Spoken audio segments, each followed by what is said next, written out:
Você fez locação por temporada? Sabe o que é? Como se faz o pagamento? Se tem que ter contrato? Qual é a duração? Essas questões, a partir de agora, serão esclarecidas pela nossa especialista, a doutora Mariela Negrelli, na edição do Mundo Imobiliário, aqui no canal do Boca.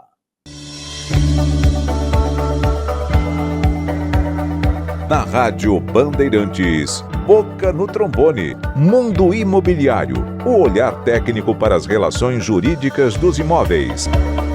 Muito bem, vamos de Direito Imobiliário a partir de agora e mais uma edição do nosso Mundo Imobiliário com ela, a nossa especialista, doutora Mariela Negrelli. Seja muito bem-vinda, doutora Mariela, mais uma edição do Boca, aqui da nossa Rádio Bandeirantes. Bom dia!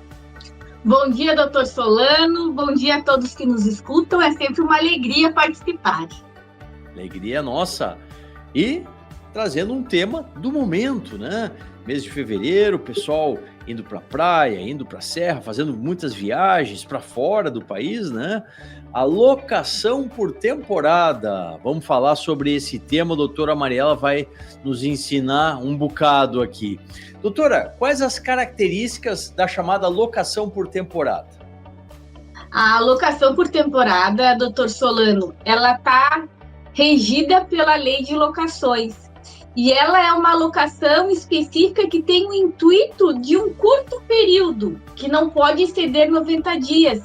Então, ela é objetivamente uma locação que busca suprir a necessidade de um curto período, ou seja, por uma viagem a negócios de 10, 15 dias, ou para uma reforma de uma residência, ou para as férias. Hoje a gente utiliza muito as plataformas digitais, Airbnb, Booking, e muitas delas, a maioria se enquadra nessa alocação por temporada. Verdade. Muito esse recurso tem sido utilizado, né, dessas plataformas digitais. E doutora Mariela, a alocação por temporada possui um tempo de duração? Ela tem o prazo máximo de 90 dias.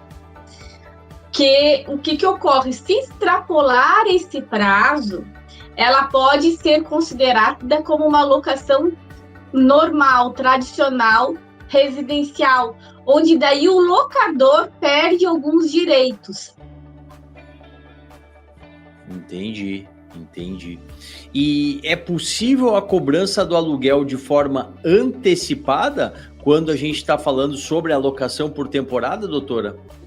Sim, doutor Solano, é lícito, é uma das exceções do nosso código, do nosso ordenamento jurídico, mas como é uma exceção e trata-se, normalmente se aluga inclusive os imóveis guarnecidos de utensílios, eletrodomésticos. Essa locação ela pode ser cobrada antecipadamente. Muitas vezes tem a prática, algumas imobiliárias, não sei se a senhora confirma, mas algumas imobiliárias pedem um adiantamento, né? Digamos, 50% do valor e o restante quando for fazer o check-in. É uma prática que chega a ser usual, doutora?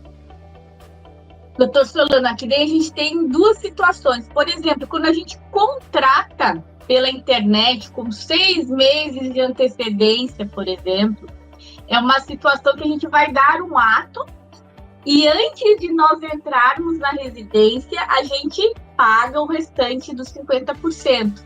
Então, ela continua sendo antecipada.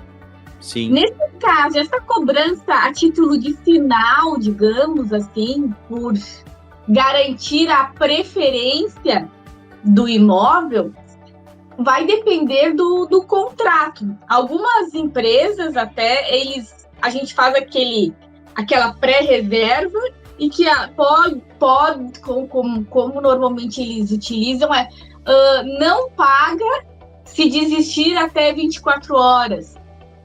Agora, o usual, como o senhor falou, dá um sinal.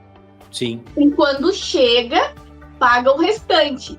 Como a gente ainda não utilizou o imóvel, quando pega as chaves, já integralizou todo o pagamento.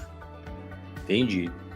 E daí é antecipado, é uma exceção do nosso regulamento jurídico em termos de locações.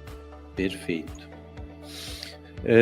E doutora Mariela, é necessária a realização do contrato por escrito? A senhora até citou do contrato na outra resposta, né? Mas é necessário? Tem que ter o contrato por escrito na chamada locação por temporada?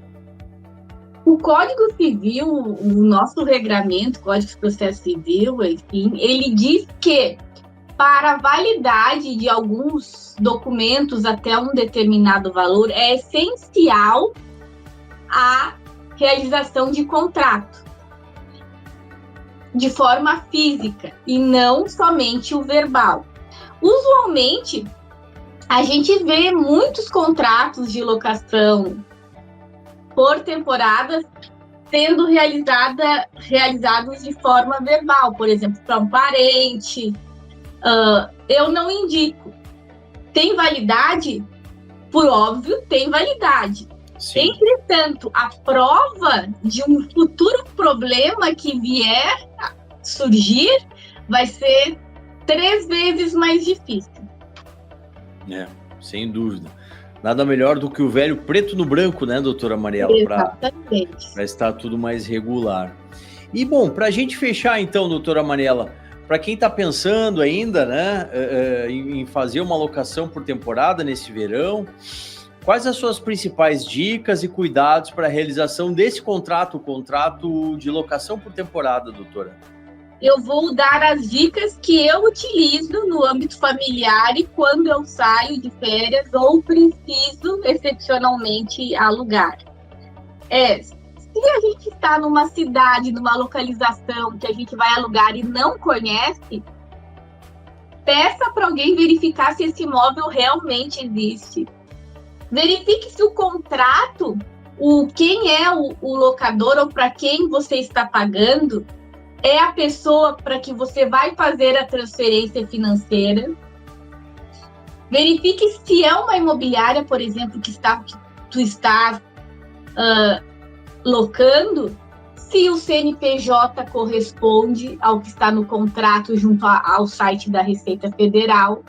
Após isso, essa primeira análise de verificar, já que a gente está longe, é por temporal, na maioria das vezes a gente não sabe exatamente onde fica o imóvel e quais as condições, redigir um contrato o mais claro possível, com todas as especificações. Pode parecer chato, pode parecer demorado, mas uma vistoria bem feita, seja quando a gente entra no imóvel, assim como quando a gente sai do imóvel e entrega, é fundamental. E com essas mínimos ajustes, a gente consegue ter uma boa relação contratual e não ter dores de cabeça. Ou se tiver, a gente vai estar com bons instrumentos para um futuro processo. Muito bom! Agora sim, estamos sabidos da locação por temporada com a doutora Mariela Negrete. Fala, turma! Gosta de conteúdo jurídico? Então aqui, o canal do Boca no Trombone é o espaço para você. E ainda, você pode mandar a sua dúvida e ser respondido por um dos nossos especialistas. Mas tem de seguir. Te inscreve agora!